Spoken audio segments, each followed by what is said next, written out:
Hello friends, welcome to LTX classes and welcome to 13th November daily Hindu news analysis. So friends, ఈ వీడియోలో మనము 13th November Hindu news పేపర్లో publish అయినటువంటి important ఆర్టికల్స్ని వీడియోలో మనం analysis అయితే క్యారీ అవుట్ చేద్దామండి. Let us start the discussion. So friends, before that there was a small announcement. Our application name is LTX classes which you can download from the Play Store. ఒకవేళ మీకు ఈ క్లాస్కి సంబంధించినటువంటి PDF కావాలి అని అనుకుంటే free PDFs అనేటువంటి course ఉంటుంది. It is free to enrol.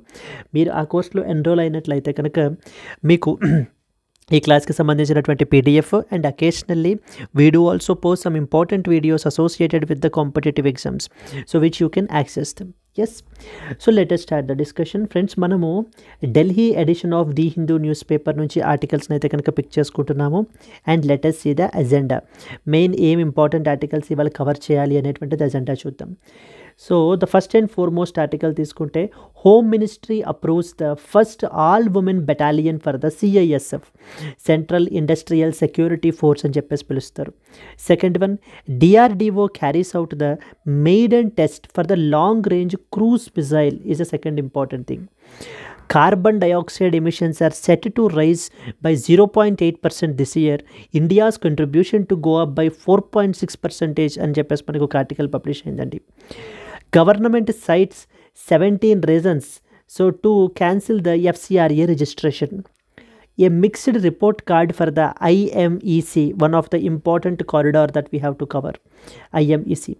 In Baku breakthrough, COP clears the carbon credit trade ని మనకైతే కనుక క్లియర్ చేయడం జరిగింది.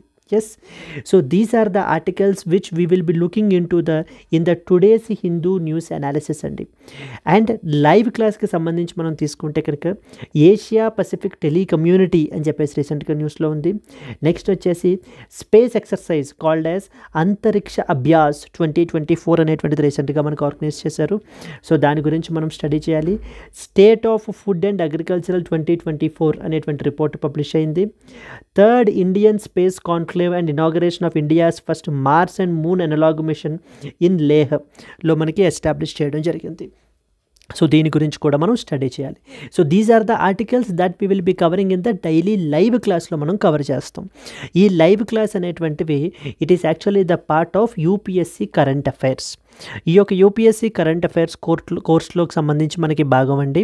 ఇక్కడ మనం ఏంటంటే అదర్ వెబ్సైట్స్ నుంచి like press information bureau, the Hindu, Indian express, down to earth, other government websites నుంచి పబ్లిష్ అయ్యేటువంటి ఇంపార్టెంట్ ఆర్టికల్స్ని తీసుకుని మనం దీంట్లో మనం అయితే కనుక అనాలిసిస్ అయితే క్యారీ అవుట్ చేస్తాము.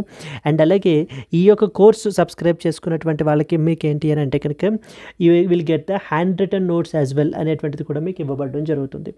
సో ఫ్రెండ్స్, ఈ యొక్క కోర్స్ ఫీ వచ్చేసి 15,000 రూపీస్, బట్ 7,000 రూపీస్ ఫ్లాట్ ఆఫ్తో మీకు కేవలం 8,000 రూపీస్కి మీకు అందుబాటులో ఉంటుంది. ఆఫర్ మీకు 15th నవంబర్ వరకు మాత్రమే వ్యాలిడ్. అండ్ ఈ కోర్స్ వచ్చేసి మీకు లైఫ్ టైం వ్యాలిడిటీ తోటి వస్తుంది. ఇక్కడ స్క్రీన్ మీద కనిపించేటువంటి నెంబర్కి మీరు కాల్ చేసినట్లయితే మీకు ఏ విధమైన డౌట్స్ ఉన్నా కూడా మీరు క్లియర్ చేసుకోవచ్చు. Clear? Yes, the first and foremost article, home ministry recently approved the first all women battalion for the CIS. So this will be a very significant move and like approving the first all women battalion for CISF, because CISF అనేటువంటిది మనకి ఏంటంటే one of the paramilitary force. So which we call it as CAPF అని చెప్పేసి పిలుస్తారు, central armed police forces అని చెప్పి. So వీళ్ళు మనకి ఎవరి అండర్లో వర్క్ చేస్తుంటారు? మినిస్ట్రీ ఆఫ్ హోమ్ అఫైర్స్ అండర్లో వర్క్ చేస్తారండి. CISF అనేటువంటి CISF అంటే central industrial security force, one of the very important forces or one of the important paramilitary forces in our country. వీళ్ళు మనకి న్యూక్లియర్ ఇన్స్టలేషన్స్ దగ్గర, ఎయిర్పోర్ట్స్ దగ్గర VIP security అనేటువంటివి వీళ్ళు ఈ యొక్క ఫోర్స్ మనకి ప్రొవైడ్ చేయబడడం జరుగుతుంది. ఇప్పుడు ఈ ఫోర్స్ గురించి చూసినట్లయితే around 1.77 lakh, 7% of the 1.77 lakh CISF personnel are women. So therefore there is a dire need to increase the women representation in this particular group. ఈ యొక్క ఫోర్స్కి సంబంధించి విమెన్ రిప్రజెంటేషన్ అనేటువంటిది పెంచడం మనకి ఎంతగానో అవసరం. And in this context definitely this can be a good step in the right direction. So because it now shows the potential of the నారీ శక్తి అనేటువంటిది కూడా మనం ఏంటి అని అంటే కనుక చూపించవచ్చు. Let us discuss some important points associated with this particular grouping అండి. So చూసుకున్నట్లయితే the union home ministry recently approved the formation of the first all women battalion of the CISF. It is a significant step to enhance the female representation and the capabilities within this particular force. So మనం ఎప్పుడైనా ఎయిర్పోర్ట్స్కి అది కూడా వెళ్ళినప్పుడు అక్కడ కూడా మనకి ఈ యొక్క CISF పీపుల్ని డిప్లాయ్ చేస్తారు, CISF ఫోర్స్ని డిప్లాయ్ చేయడం జరుగుతుందండి. అండ్ అలాగే అదర్ పారామిలిటరీ ఫోర్సెస్ కూడా మనకు ఉన్నారు. లైక్ ఫర్ ఎగ్జాంపుల్ CRPF అంటారు, సెంట్రల్ రిజర్వ్ పోలీస్ ఫోర్స్, సహస్ర సీమా బల్ ఒకటి. దెన్ నెక్స్ట్ వన్ వచ్చేసి మనకి ఏంటంటే Assam rifles. Then we have the BSF, Border Security Force. So these are etc. some of the other important forces that you are expected to know about. So the approval for the first all-women CISF battalion was recently announced. This proposal was initially made by the Union Home Minister Amit Shah during the 53rd CISF Day celebrations. Each battalion comprises nearly 1000 personal ఉంటారండి. ఒక battalion మనం తీసుకున్నట్లయితే కనుక 1000 మంది అయితే కనుక ఉంటారు. And currently only 7% of the CISF's total 1.77 lakh personnel are women, highlighting that there is a dire need for greater female inclusion in this particular force. And prelims పర్స్పెక్టివ్లో మనకి అడిగేటువంటి క్వశ్చన్, అసలు CISF ఫోర్స్ గురించి main important points మనం ఏం తెలుసుకోవాలి? Central industrial security force అని పిలుస్తారు. Central industrial security force CISF is a CAPF, central armed police forces.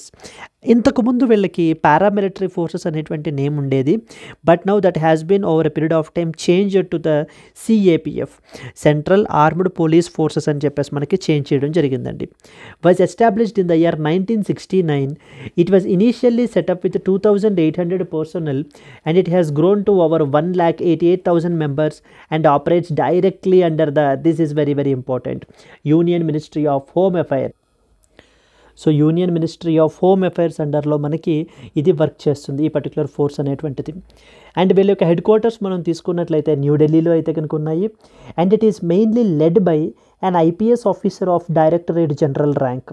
So an IPS officer, the Directorate General will be the head and he is of the IPS rank person ని మనకి ఏంటంటే కనుక దీనికి so చైర్పర్సన్గా లేదా హెడ్గా మనకి appoint చేయబడడం జరుగుతుంది. అండ్ వీళ్ళలో this organisation is divided into the 7 sectors అయితే కనుక మనకు ఉంటాయండి. లైక్ ఫర్ ఎగ్జాంపుల్ మనకి నార్థరన్ సెక్టార్ అని చెప్పేసి మనకి ద ఎయిర్పోర్ట్ సెక్టార్, ఇలా డిఫరెంట్ సెక్టార్స్ అయితే కనుక మనకి ఉండడం అయితే కనుక జరుగుతుంది. And they also have this something called as fire service wing. Okay, like for example airport sector, the north, south, north east అని చెప్పేసి మనకి different sectors. And along with that there is a specialised fire service wing as well are part of this particular CISF grouping.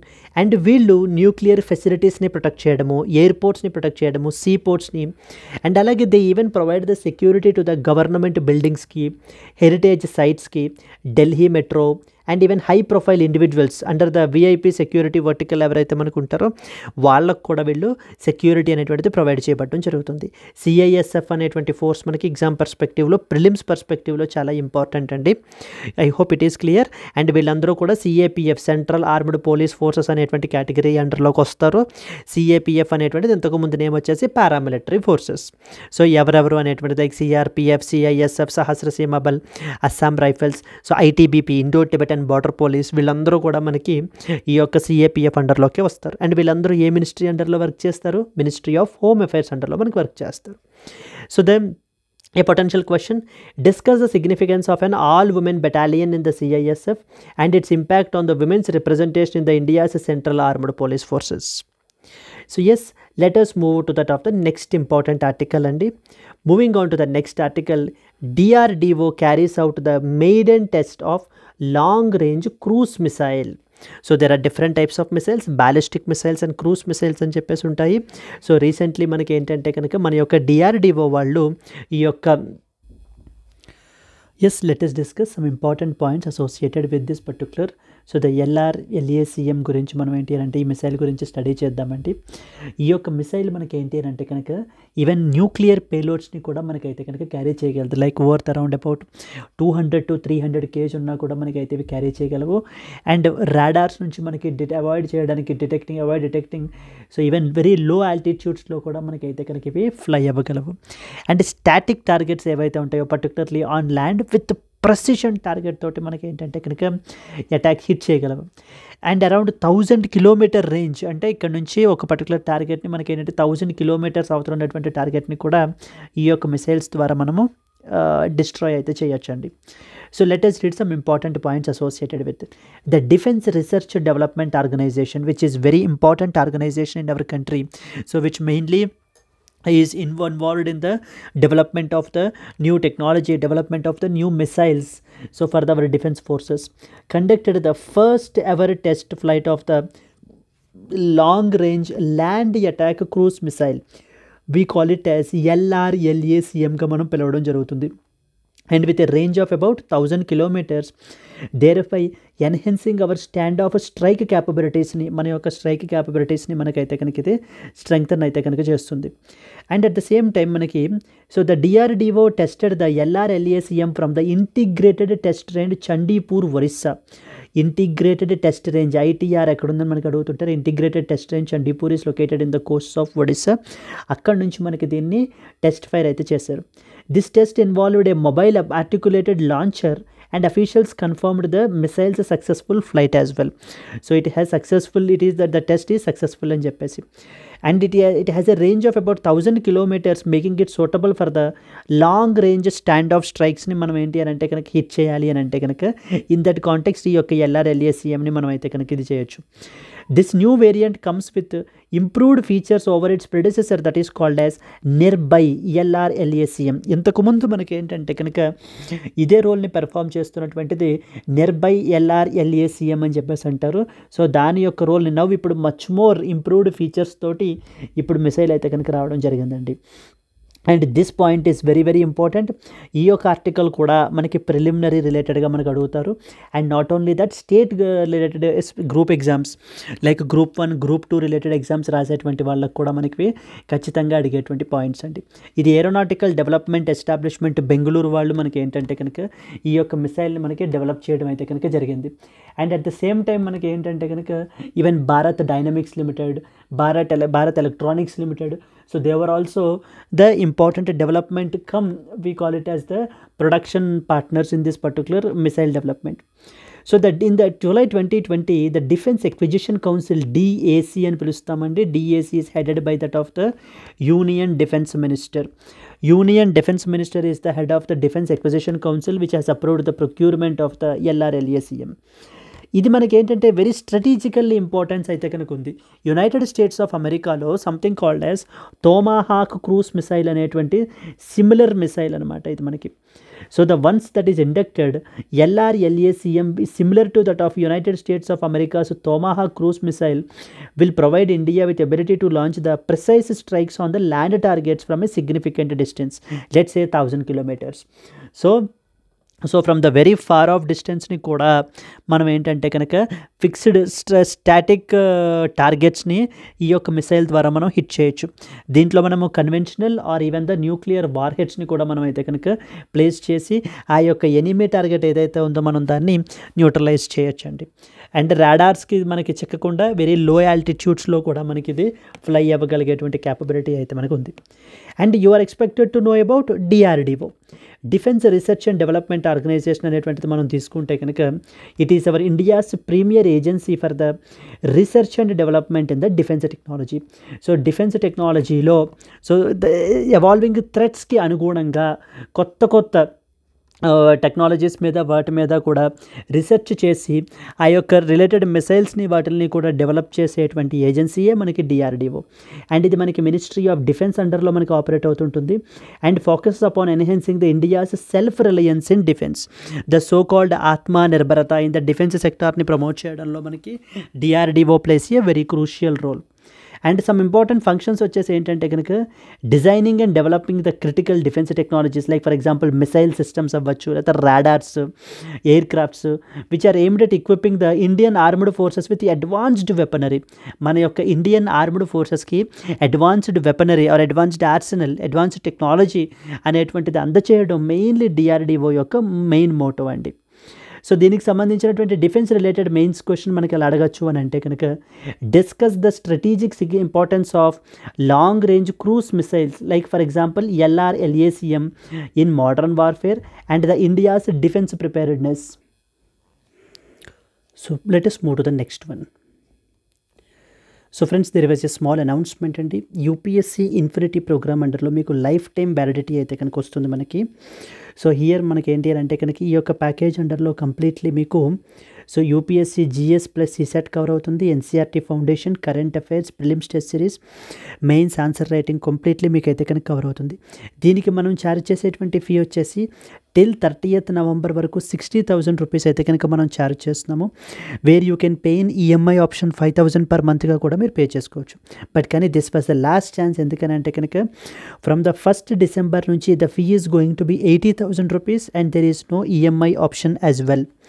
So those who have taken this particular UPSC ఇన్ఫినిటీలో మనకైతే join అయినైతే కనుక మీకు ఇంకా వేరే state level exams కూడా రాస్తూ ఉంటారు కదా. Like for example APPSC Group 1 Group 2, TGPSC Group 1 Group 2, వీటన్నిటికీ కూడా మీకు కాంప్లిమెంటరీ యాక్సెస్ అనేటువంటిది వచ్చేస్తుంది. అంటే ఈ కోర్సెస్ అన్నీ కూడా మీరు యాక్సెస్ చేసుకోవచ్చు. ఫ్రెండ్స్, ఇక్కడ స్క్రీన్ మీద కనిపించే నెంబర్కి మీరు కాల్ చేస్తే మీకు ఏ విధమైన డౌట్స్ ఉన్నా కూడా మీరు క్లియర్ చేసుకోవచ్చు. Now let us move forward to the next article. Carbon dioxide emissions set to rise 0.8% this year. India's contribution to go up by 4.6%. So recently మనకి ఇప్పుడు ఈ యొక్క అజర్బైజాన్ బాకూలో మనం చూసినట్లయితే కనుక so the COP summit of UNFCCCకి సంబంధించినటువంటి సమిట్ అయితే కనుక మనకి జరుగుతోందండి. అండ్ ఇన్ దిస్ పర్టికులర్ సమిట్లో మనకి as part of this particular summit ఒక ఇంపార్టెంట్ రిపోర్ట్ అయితే పీర్ రివ్యూడ్ రిపోర్ట్ అయితే మనకి అయితే కనుక ఒకటి పబ్లిష్ చేశారు. అకార్డింగ్ టు ఇట్ మనకి ఈ ఆర్టికల్లో అసలు important greenhouse gas emissions particularly carbon dioxide అనేటువంటిది ఈ ఇయర్ మనకైతే కనుక ఇంకా ఇంక్రీజ్ అవ్వబోతోంది. And a countries the leading producers of the carbon dioxide greenhouse gas emissions like for example China, United States of America and as well as India, so European Union EU27. So these are the some of the important countries which are the leading producers of the carbon dioxide or particularly the greenhouse gas emissions in our country. ఈ యొక్క ఆర్టికల్కి సంబంధించి మనం important points మనం study చేసినట్లయితే carbon dioxide emissions are set to rise by 0.8%. ఎందుకు కార్బన్ dioxide ఎమిషన్స్ పెరిగితే why that much worry for us? Because carbon dioxide is one of the very important greenhouse gas అనమాట, GHG. ఈ యొక్క గ్రీన్ హౌస్ గ్యాస్ అనేటువంటిది ఎప్పుడైతే మనకి అట్మాస్ఫియర్లో మనకి ఎంటర్ అవుతుందో ఈ GHG ఎమిషన్స్ ఏం చేస్తాయి అని అంటే కనుక మన యొక్క ల్యాండ్ మీదకి ప్లానెట్ మీదకి వచ్చేటువంటి హీట్ని, ఆ హీట్ బడ్జెట్ని మనకి డిస్టర్బ్ చేస్తాయి. లైక్ మన యొక్క దాని మీదకి వచ్చేటువంటి హీట్ ఏదైతే ఉంటుందో it has to reflect back again. But ఈ రిఫ్లెక్ట్ అయ్యేటప్పుడు అట్మాస్ఫియర్లో ఈ యొక్క GHG emissions like for example carbon dioxide లేకపోతే మీథేన్, నైట్రస్ ఆక్సైడ్ ఇవన్నీ కూడా మనకి ఏం చేస్తాయి అని అంటే ఈ యొక్క హీట్ అంతటినీ కూడా మళ్ళీ తిరిగి అట్మాస్ఫియర్లోంచి బయటికి వెళ్ళిపోకుండా ఇక్కడనే ఆపేస్తాయి. They block the complete heat. As a result మన యొక్క ఎర్త్ అట్మాస్ఫియర్ అనేటువంటిది విపరీతంగా మనకి ఏమవుతుంది, టెంపరేచర్స్ అనేటువంటివి విపరీతంగా పెరిగిపోతాయి. That we can call it even global warming అని కూడా మనకి పిలుస్తూ ఉంటాం మనం. అయితే ఈ కార్బన్ డైఆక్సైడ్ ఎమిషన్స్ అనేటువంటివి తగ్గించాలి. దాని గురించే ఈ యొక్క UNFCCC సమిట్స్ అనేటువంటివి మనం పెట్టుకోవడం జరుగుతుంది. Now coming to this carbon dioxide emissions status మనం చూస్తే they are set to rise by about 0.8% this year అని చెప్పేసి మనకి ఎక్స్పర్ట్స్ అయితే చెప్తున్నారు. And not only that, India యొక్క కంట్రిబ్యూషన్ తీసుకుంటే కనుక it is going to go up by around 4.6%. So let us read these important findings. ఇది మీకు మెయిన్లీ మెయిన్స్ పర్స్పెక్టివ్లో మనకైతే కనుక ఉపయోగిస్తారండి, మనం ఉపయోగించుకోవచ్చు. The 2024 there was one important publication called as Global Carbon Budget Report అనేటువంటి ఒక ఇంపార్టెంట్ రిపోర్ట్ మనకి publish అవ్వబడడం జరిగింది. యాజ్ పర్ దిస్ రిపోర్ట్ వీళ్ళు చెప్తున్నది ఏంటంటే they are projecting that there will be a 0.8% increase in the global carbon dioxide emissions from that of the fossil fuels with India's emissions expected to rise by 4.6%. India's emissions వచ్చేసరికి మనకి 4.6% అయితే కనుక పెరగచ్చు. And అలాగే అలాగనే మనకి 0.8% in the global carbon dioxide emissions అయితే increase అవుతాయని చెప్పేసి అంటున్నారు. This is a representational image. So నా ఈ యొక్క స్టడీ రిపోర్ట్ ప్రకారంగా ఇంపార్టెంట్ పాయింట్స్ వీళ్ళు ఏం చెప్తున్నారంటే, global carbon dioxide emissions from fossil fuels are expected to reach 37 billion tons in the year 2024, marking a 0.8% increase from the 2023 levels. 2023 levels నుంచి మనం compare చేసుకుంటే 2024కి అరౌండ్ 0.8% అయితే ఇంక్రీజ్ అయితే అవుతుంది. But however this is lower than 1.2% increase that is recorded in the year 2023. So 2023లో అంటే when compared with 2022 పెరిగిన దానికన్నా కూడా ఇప్పుడు 2024లో పెరగబోయేది ఖచ్చితంగా తక్కువగానే ఉంది అని చెప్పి మనకు చెప్పడం జరుగుతుంది. This point is very important for prelims perspective as well. So which countries are the top contributors of the GHG emissions? So the largest contributors to global carbon dioxide emissions in 2023 were number 1 China, where 31% మనకు contribute చేస్తుందండి. Followed by United States of America 13%, and then comes India 8%. India is the third largest emitter of greenhouse gas emissions in the world. And then European Union EU 27 అంటారు, which is 7% వీళ్ళు మనకి contribute చేయడం జరుగుతుంది. వీళ్ళందరూ కూడా ఎవరు? GHG గ్యాసెస్ని అంటే గ్రీన్ హౌస్ గ్యాసెస్ని ఎమిట్ చేసేటువంటి కంట్రీస్. ఎస్, ఎంతలా ఎమిట్ చేస్తారంటే at these 4 regions are accounting for about 59% of the total fossil carbon dioxide emissions globally. So ఇప్పుడు 100 tons ఆఫ్ కార్బన్ డైఆక్సైడ్ మనకి రిలీజ్ చేస్తున్నాము అని అంటే కనుక వీటిల్లో 59 tons only from these 4 countries, like for example China, United States of America, India, and as well as European Union EU 27 అని చెప్పేసి మనం పిలవడం జరుగుతుంది. Coming to the India's emissions పరిస్థితికి వస్తే కనుక India's fossil fuel emissions are projected to rise by about 4.6% in 2024, with the total emissions estimated 3.2 billion tons by that of the year end. So these points mainly మనము mains related answers రాసేటప్పుడు మనం ఏంటంటే కనుక ఈ యొక్క పాయింట్స్ని use చేసుకోవచ్చండి. Like as per the recent projection ప్రకారంగా ఇండియాలో మనకి ఏంటంటే కనుక ఈ యొక్క కార్బన్ డైఆక్సైడ్ ఎమిషన్స్ అనేటువంటివి ఎంతలా పెరుగుతున్నాయి అనేటువంటి పాయింట్స్ని మనం చూపించవచ్చు. Yes, then let us move to that of the next one. This increase highlights the India's growing energy needs demands అనేటువంటివి మనకి ఏంటంటే కనుక క్లియర్గా మనకి ఇది ప్రొజెక్ట్ చేయబడుతున్నాయి. అండ్ అనదర్ ఇంపార్టెంట్ పాయింట్ మనం తెలుసుకోవాల్సింది పర్ క్యాపిటా ఎమిషన్స్, అంటే పర్ పర్సన్ ఎంత ఎమిట్ చేస్తున్నారు అనేటువంటిది మనం తీసుకుంటే గ్లోబల్ యావరేజ్ వచ్చేసి పర్ పర్సన్ 2023లో the global average per capita carbon dioxide emissions for 1.3 tons is the global average అండి. So the per capita emissions respect to the top countries మనం తీసుకుంటే చైనా విషయంలోకి వస్తే, సో చైనాలో పర్ పర్సన్ మనకి తీసుకుంటే 3.9 tons ఆఫ్ కార్బన్ డైఆక్సైడ్ని మనకి emit చేస్తున్నారండి. యునైటెడ్ స్టేట్స్ ఆఫ్ అమెరికా తీసుకుంటే 2.3 tons, and the European union తీసుకుంటే 1.5 tons, అండ్ ఇండియాలో పర్ పర్సన్ మనం ఏంటంటే కనుక 0.6 tons ఆఫ్ కార్బన్ డైఆక్సైడ్ని మనం ఎమిట్ చేయడం జరుగుతుంది. So because of due to the activities of 1 person on an average మనకు తీసుకుంటే, బట్ కంపారిటివ్లీ గ్లోబల్ యావరేజ్ కన్నా కూడా కంపారిటివ్లీ మనం తీసుకుంటే కనుక ఇండియా యొక్క ఎమిషన్స్ మనకు తక్కువగానే ఉన్నాయి. So but still we were the top contributors with respect to the GHG emissions. Then similarly the Paris agreement targets 2015లో మనము ఈ యొక్క ప్యారిస్ అగ్రిమెంట్ టార్గెట్స్ని కూడా మనం పెట్టుకోవడం జరిగింది. Wear the temperature should be about so not less it should not be increased more than 2 degrees Celsius కంటే కూడా ఇంక్రీజ్ అవ్వకూడదు. And if possible so to the best level 1.5 degrees Celsius కంటే కూడా మనకి టెంపరేచర్ ఇంక్రీజ్ అవ్వకూడదు when compared with the pre industrial levels.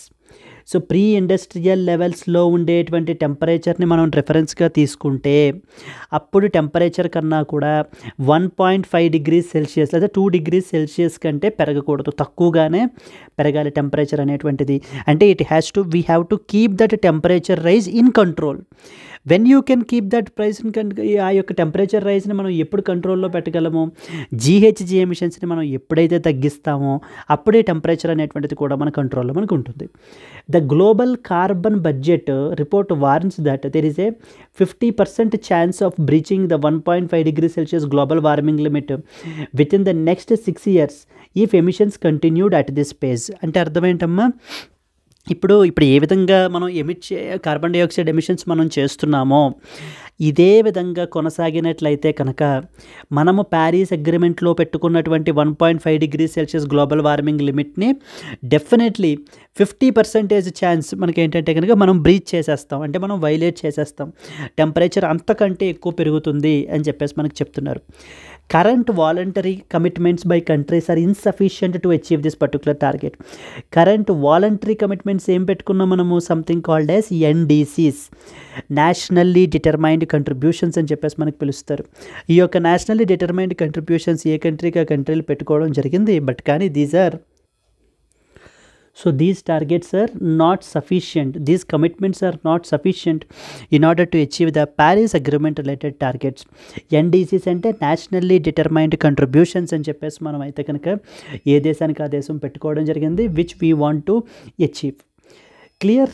ఇప్పుడు మనకి ఏంటంటే what is this global carbon budget, GCP అని చెప్పేసి మనకి రీసెంట్గా న్యూస్లో ఉంది, జీసీబీ.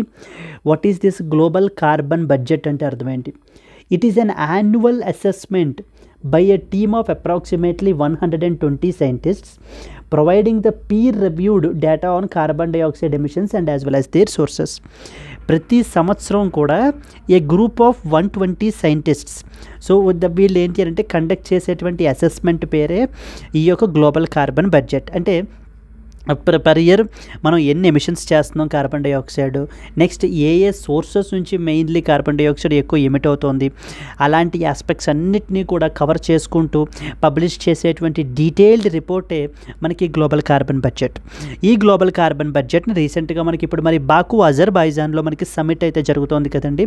ఈ యొక్క సమ్మిట్కి సంబంధించి వాళ్ళకి ఒక డిబేటబుల్ ఇది అంటే ఒక స్టేటస్ అనేటువంటి తెలియజేయడానికి, ఎన్ని ఎమిషన్స్ ఉన్నాయి, ఇంకా మనం ఎలా కంట్రోల్ చేయాలి అనేటువంటివి తెలియజేయడానికి ఈ రిపోర్ట్ని మనకి పబ్లిష్ అయితే చేశారు.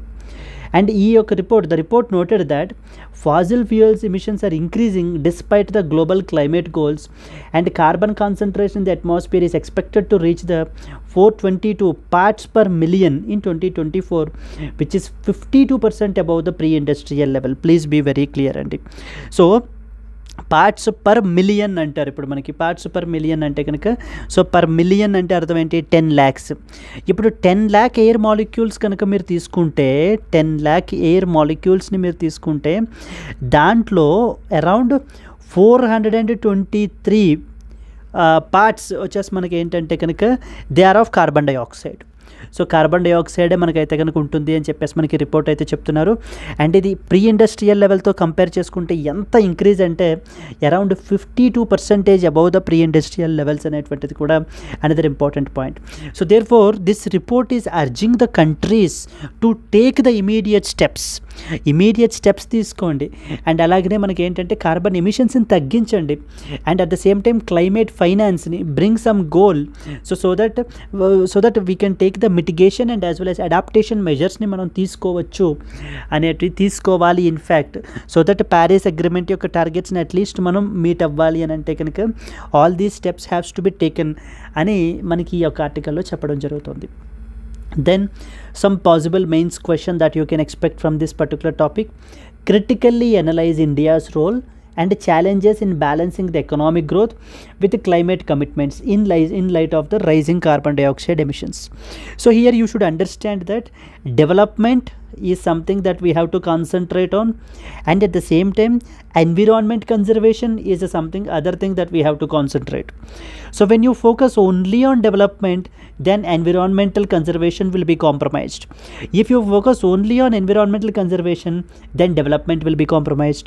So you have to take a balanced approach in such a way that where there should be development, but at the same time there should also be the environment conservation అనేటువంటి activities కూడా. Environment conservation in the form of reduced carbon dioxide emissions is something that we have to do. And this is what the ఈ యొక్క COP29 సమ్మిట్లో కూడా చేసేటువంటి discussions కూడా దీనికి సంబంధించండి. And the other thing they are also discussing about is climate finance. Climate finance గురించి కూడా మనకి డిస్కస్ చేయబడడం జరుగుతుంది. క్లియర్ అండి? So this is what is something called as global carbon budget అని చెప్పేసి అంటారు. It's simple, it's just simply an assessment. Carbon dioxide emissions ఎంతలా జరుగుతున్నాయి, ఏ దేశాలు టాప్లో ఉన్నాయి, ఏ సోర్సెస్ నుంచి ఎక్కువ కార్బన్ డైఆక్సైడ్ ఎమిట్ అవుతుంది, ఏం స్టెప్స్ తీసుకోవాలి. మరి ప్యారిస్ అగ్రిమెంట్ అని ఏదో పెట్టుకున్నాం కదా మరి దాన్ని మనం ఎలా ఫుల్ఫిల్ చేస్తాము, ఫుల్ఫిల్ చేయాలి అని అంటే ఏం చేయాలి. These are the things, the point of discussion in this particular report అండి. I hope it is clear. Then let's move on to that of the next article.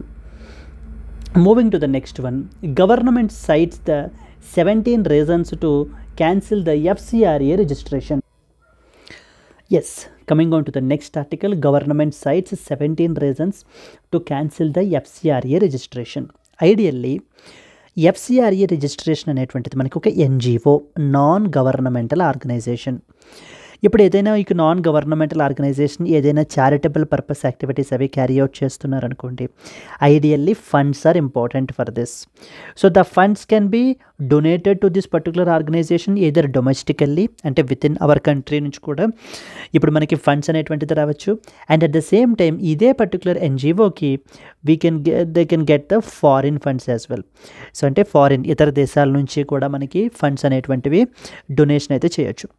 But ఈ యొక్క ఫండ్స్ మనకి ఫారిన్ ఫండ్స్ విషయానికి వచ్చేసరికి ఏంటంటే కనుక in order to enhance the accountability అనేటువంటిది పెంచడానికి. ఎందుకంటే ఈ యొక్క NGOs ఫారిన్ ఫండ్స్ని తీసుకుని ఇక్కడ మన యొక్క రిలీజియస్ హార్మోనీని డిస్టర్బ్ చేయడం కానివ్వండి, లేకపోతే యాంటీ గవర్నమెంట్ యాక్టివిటీస్ని చేయడము, లేకపోతే వెరీ హార్మ్ఫుల్ ప్రొటెస్ట్ని క్యారీ అవుట్ చేయించడము, ఇలాంటి యాక్టివిటీస్ చేసేటువంటి అవకాశాలు చాలా NGOs కూడా మనకి ఏంటంటే చేసేటువంటి అవకాశాలు చాలా ఎక్కువ ఉన్నాయి.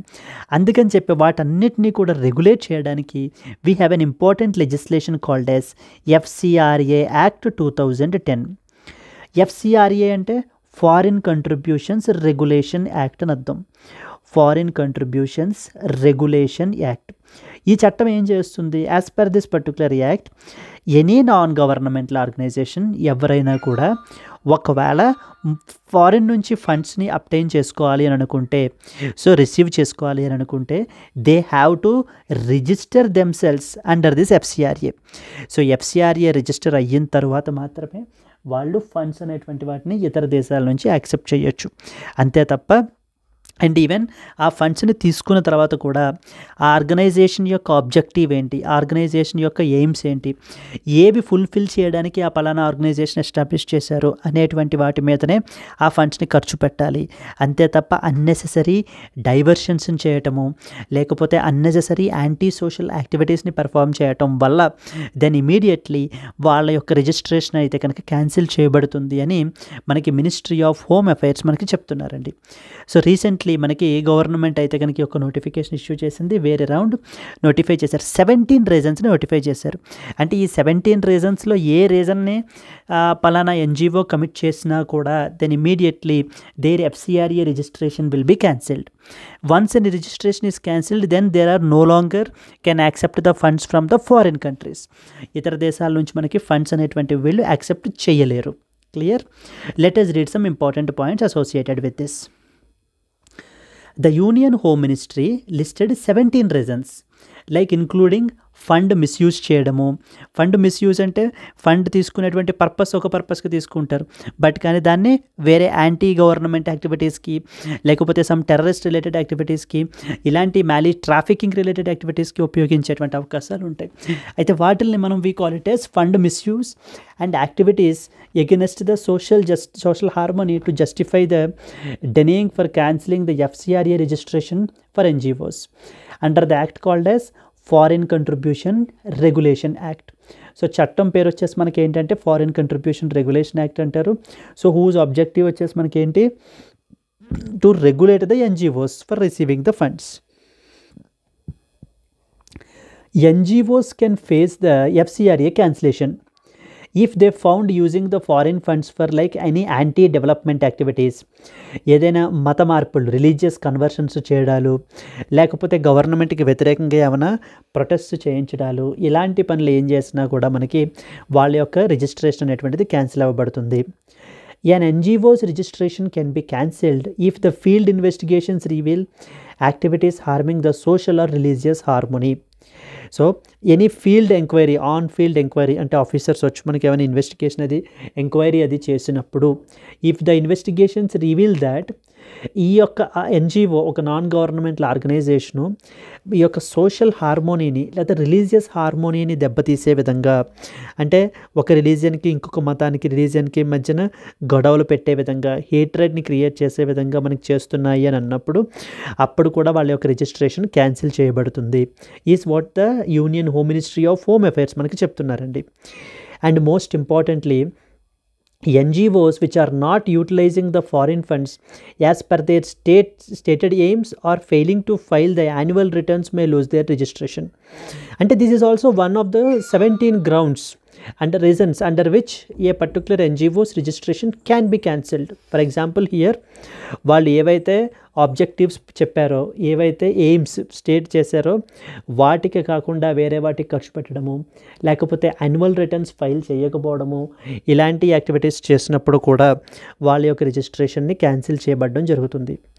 Then any officers, any prosecution related cases ఉండుంటే కనుక, so the prosecution against the office bearers or failure to provide the requested information on documents or grounds for cancellation. ఒకవేళ అడిగినటువంటి డాక్యుమెంట్స్ని, రిక్వెస్ట్ చేసినటువంటి ఇన్ఫర్మేషన్ని, అంటే if at all there is any suspicion for the agencies, so then వాళ్ళు ఏంటి అని అంటే కనుక ఎంక్వైరీ చేసినప్పుడు చెప్పకపోవడం కూడా can be a ground for the removing the for cancelling the this particular license అనేటువంటిది, FCRA రిజిస్ట్రేషన్ అనేటువంటిది క్యాన్సిల్ చేయబడటం జరుగుతుంది. క్లియర్ అండి. ఇలా ఈ విధంగా మనకి 17 గ్రౌండ్స్ని మనకి మినిస్ట్రీ ఆఫ్ హోమ్ అఫైర్స్ వాళ్ళు నోటిఫై చేశారు. అంటే వీటి ద్వారా మన కంట్రీలో ఉన్నటువంటి NGOస్ని రెగ్యులేట్ చేయడం వీళ్ళ యొక్క కాన్సెప్ట్ ఇక్కడ మనకి. Then you are expected to know the underlying act that is called as FCRA, Foreign Contributions Regulation Act. What does it mean by? ఈ యాక్ట్, ఈ చట్టం ఏం చేస్తుంది? They will regulate foreign donations to prevent any external influence on the India's politics, society and religious matters. మన యొక్క మతం related విషయాల్లో కానీ, లేకపోతే మన సొసైటీ రిలేటెడ్ ఆస్పెక్ట్స్ ఆర్ పాలిటిక్స్లో కానివ్వండి, ఎక్స్టర్నల్ ఇన్ఫ్లుయెన్స్ అంటే ఇతర దేశాల నుంచి ఫండింగ్ అనేటువంటిది తీసుకుని ఇక్కడ వాళ్ళు చెప్తున్న విధంగా కార్యకలాపాలు క్యారీ అవుట్ చేయటం అనేటువంటిది స్ట్రిక్ట్లీ ప్రొహిబిటెడ్.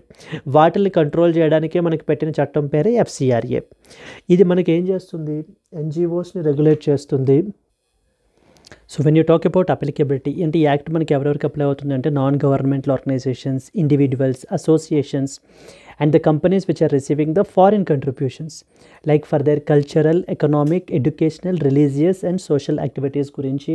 సో వేరే వాళ్ళు మనకి ఏంటి అని అంటే కనుక, సో తీసుకునేటువంటి వాళ్ళందరికీ కూడా, కంట్రిబ్యూషన్స్ రిసీవ్ అయ్యేటువంటి వాళ్ళందరికీ కూడా మనకి ఈ యొక్క యాక్ట్ అనేటువంటిది మనకి అప్లై అవుతుంది.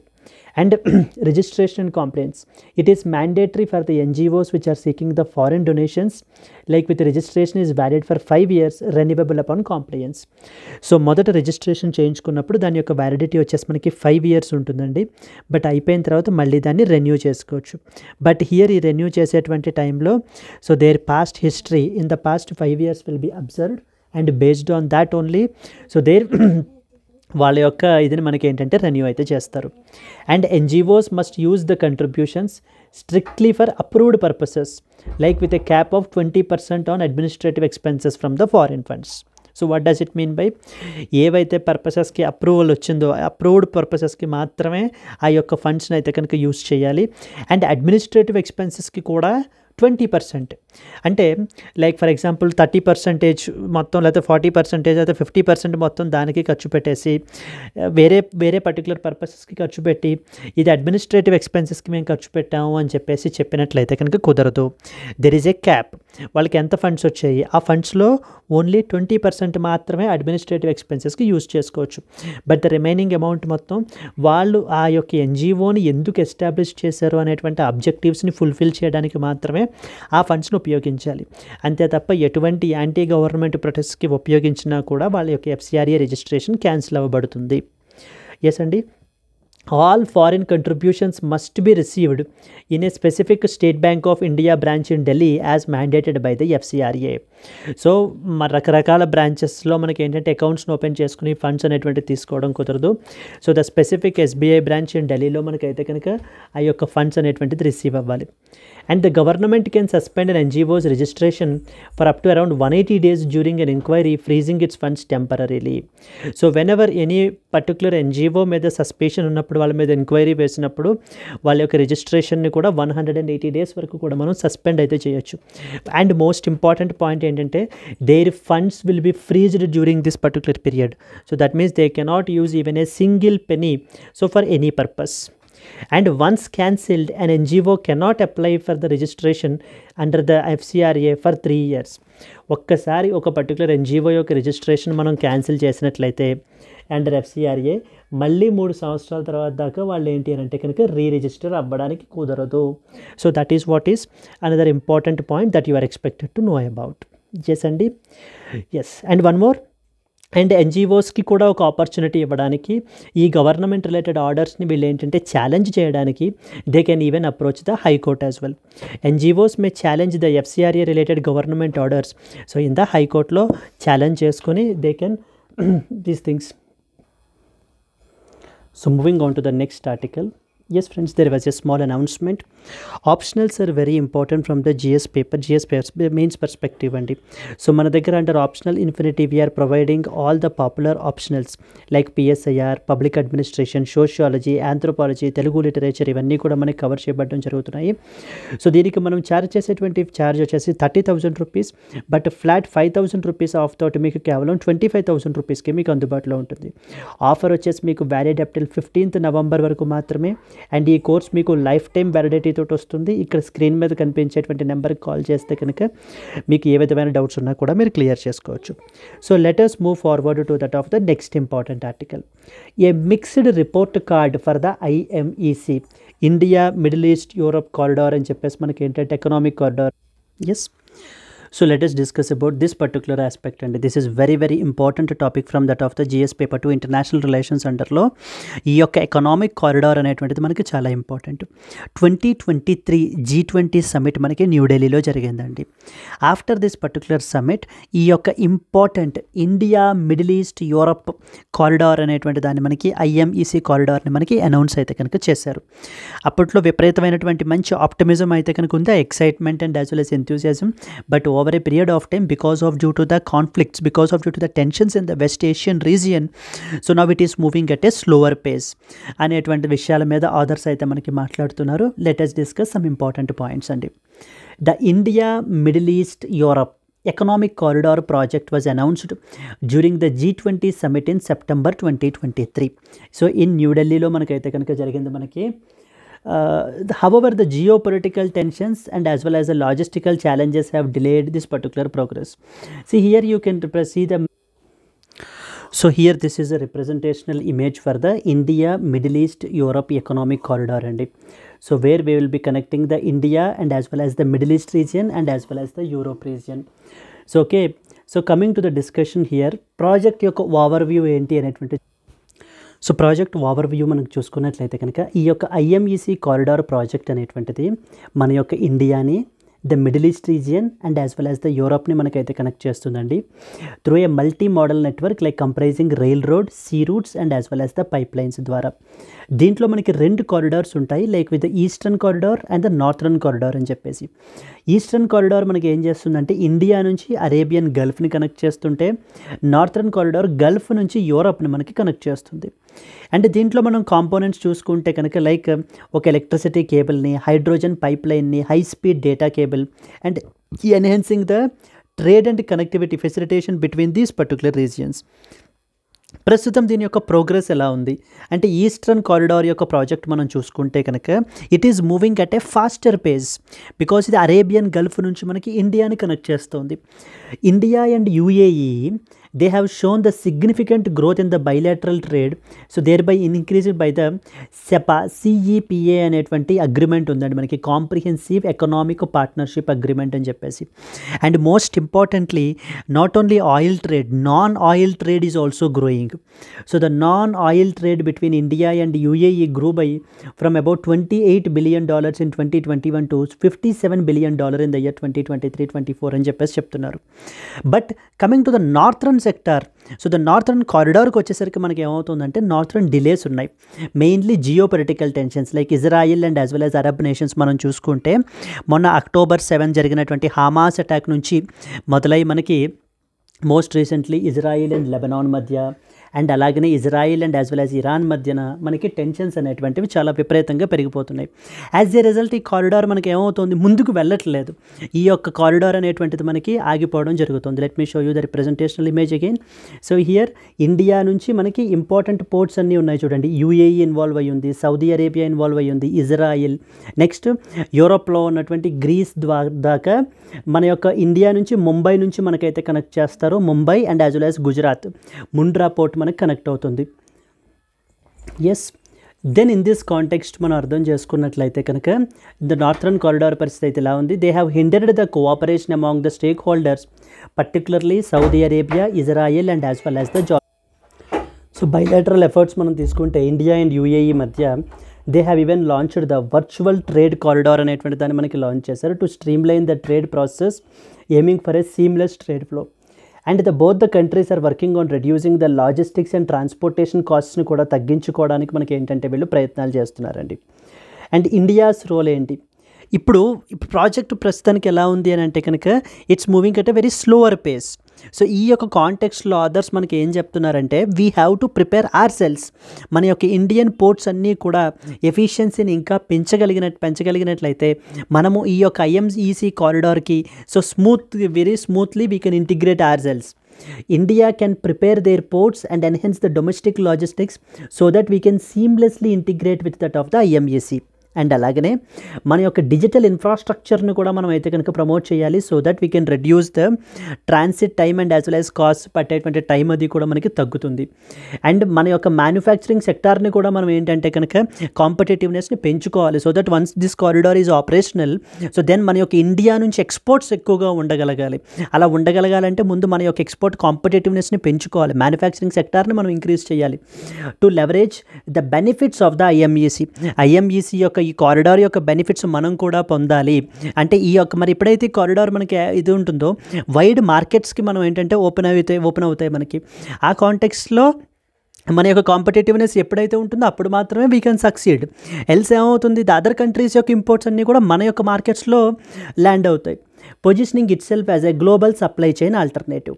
Then India, Middle East, Europe economic corridor గురించి మనం మాట్లాడుకోవాలనుకుంటే కనుక ఇది మనకి cross border transportation network which reduces a transit time and cost, thereby promoting the economic unity and generate employment while reducing the GHG ఎమిషన్స్ని తగ్గించడం గురించి. ఎవరెవరు ఇన్వాల్వ్ అయ్యి ఉన్నారండి, India, United States, US, Saudi Arabia, UAE, European Union, Italy, France, Germany, symbolizing a major multinational collaboration. And most importantly ఇది చాలా important అండి, prelims పర్స్పెక్టివ్లో మనకు అడుగుతారు ఆ పలానా పోర్ట్ రీసెంట్గా న్యూస్లో ఉందా దేనికి సంబంధించిందని చెప్పి. ఎగ్జాంపుల్ మన యొక్క ఇండియా నుంచి Mundra, Kandla and as well as the JNPT Navi Mumbai ports ఉన్నాయి. మిడిల్ ఈస్ట్ నుంచి so the ports in Fujairah, Jebel Ali, Abu Dhabi and as well as the Dammam. And Israel నుంచి హైఫా పోర్ట్ ఉంది. దెన్ నెక్స్ట్ యూరోప్ నుంచి ports in Greece, Italy and as well as the France. ఈ ports అన్నీ కూడా మనకి participate చేస్తున్నాయి దీంట్లో, ఈ కనెక్టివిటీ నెట్వర్క్లో.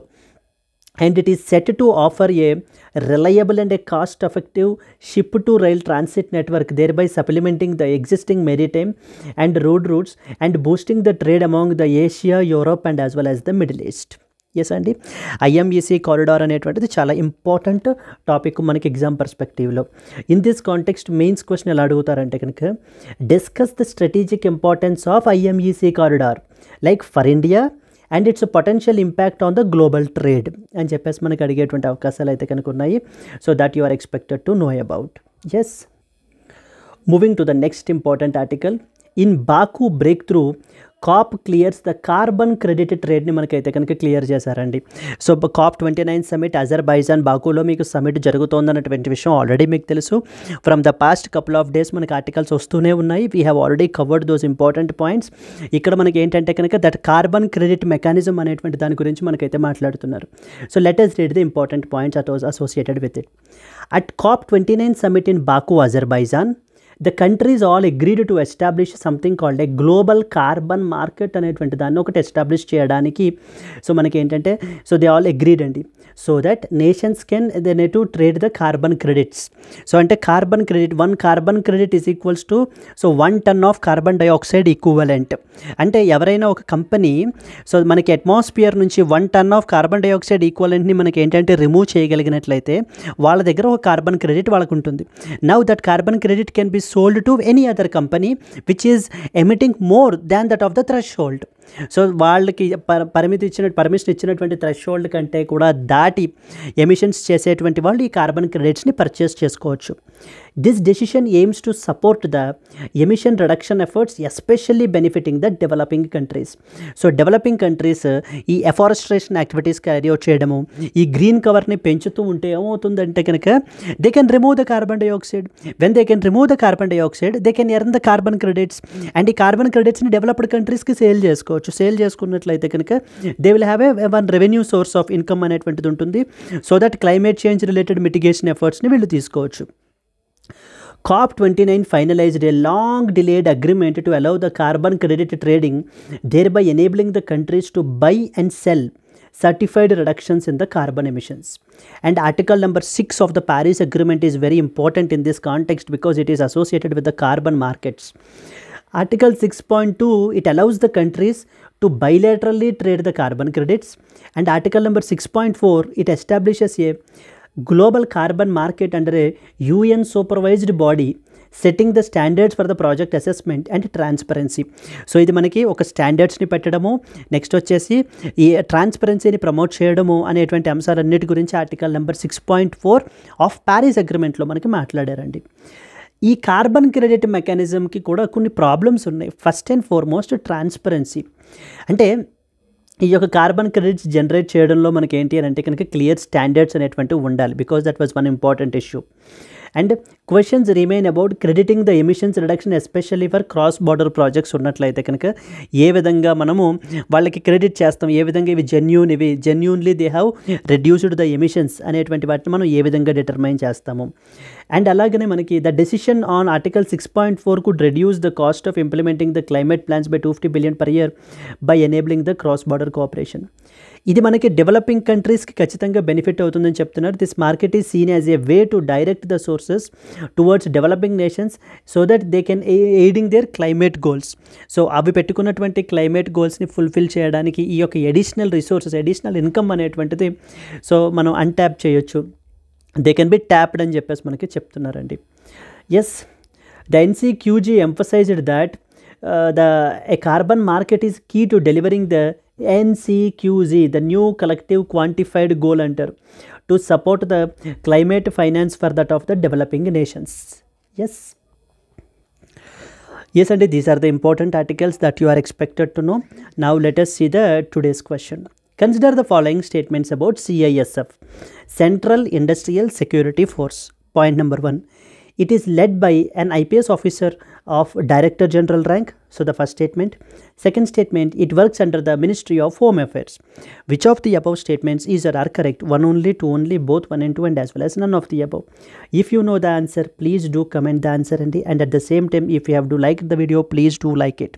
And let's meet again in the next video. Until then, happy learning, all the best. Bye bye, Andy.